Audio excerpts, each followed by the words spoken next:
Okay, so what's number four on your list? Number four is money management and wealth building.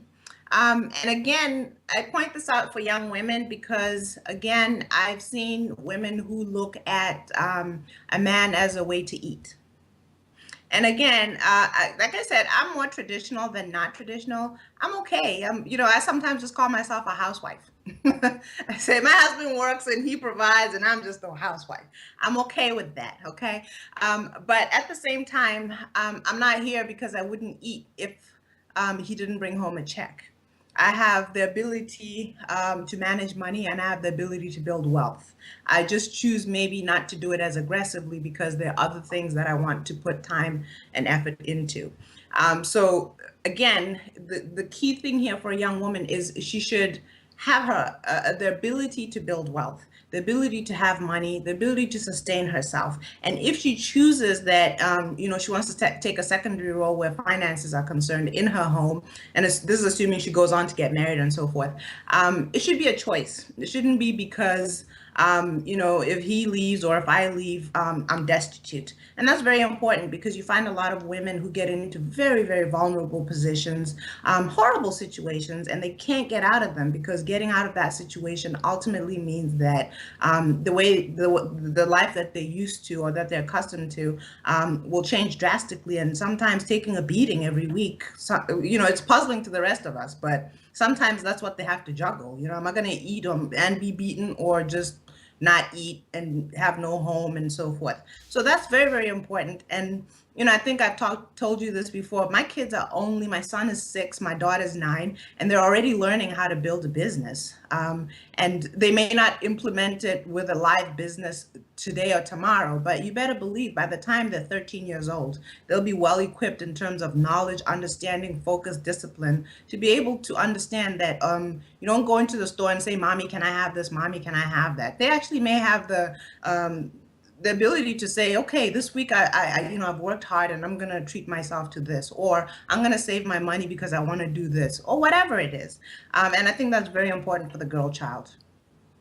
You know, okay, I apologized last time because I had something to say about education, but now you're talking about finance and money, and I To mean, a finance professor, I my know. right, my PhD is in finance, so I got to jump in. I'm gonna jump in first and foremost by saying you're 100%, absolutely, totally, completely, absolutely correct about the fact that young people, especially girls, have to be taught ways to be economically empowered. And this isn't something I just learned in the classroom. And of course, I wrote the book Financial Lovemaking, and that was driven because I'd seen so many horrible situations that emerged because, in many cases, the woman had been left powerless in her relationship because of money. But I remember, in terms of real life lessons, I remember a lady that I knew who was about 20 years old. She met the man of her dreams and she married him. So she dropped out of school because there was no reason to finish because he was going to become a dentist, which he did. And he made a lot of money. They lived a very nice life. And then when they were maybe 42, 43, she literally, just like almost like out of a textbook, she left him for his, or he left her for his 23-year-old secretary. And somehow he just left, I mean, left him with nothing.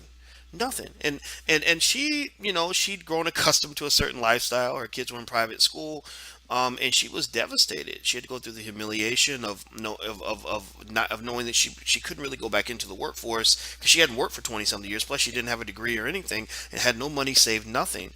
And she was suicidal. She tried to kill herself. And when I saw that, and I saw this story happen when I was young, I mean, 'cause she was like older at that time. 40 years old seemed like 1,000 years old to me.